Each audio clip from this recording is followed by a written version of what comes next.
Donc vibe coding, un concept qui a été popularisé il y a à peu près, 1 mois et demi, hein, rien n'est très vieux dans l'IA générative aujourd'hui, par, Andrew Karpathy, un développeur légendaire, un scientifique aussi de Tesla, puis OpenAI. Et il dit: «Bon, bah, maintenant les modèles sont tellement puissants qu'on peut créer une application, un jeu, juste en langage naturel avec les modèles dont on a parlé». Ce qui nous fait du vibe coding. C'est une tendance de fond. Est-ce que toi, tu vois ça arriver? Est-ce que tu penses que ça va se développer? Est-ce que tu es un vibe codeur?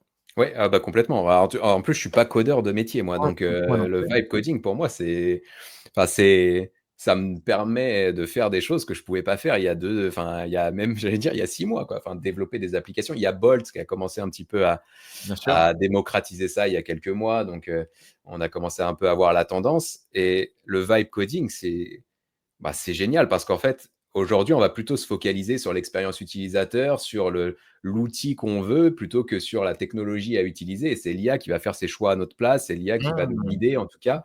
Donc pour l'instant, les développeurs qui vont nous écouter vont nous dire oui, le vibe coding c'est super, mais il faut repasser derrière, il faut corriger des choses, il faut déboguer, etc. Maintenant, si on utilise plusieurs IA pour se soutenir, pour corriger les problèmes et tout, en vrai, aujourd'hui, enfin moi en tout cas, après je suis à l'aise avec la Mmh. technologie, donc je suis pas développeur, j'ai quand même quelques bases de ce côté-là. Mais Bien sûr. moi qui n'aurais pas pu faire ça il y a encore 6 mois, je peux développer une application, la mettre en ligne et même la vendre aujourd'hui avec ces outils-là, sans les connaissances de certains devs. Donc après, il ne faut pas non plus vendre trop de magie aux gens qui. Parce que moi, je vois des fois, je fais des vidéos sur Bolt ou Manus ou des Ouais. vidéos comme ça qui permettent de créer des applications. O3, par exemple, va te permettre de le faire, au4 mini AI aussi.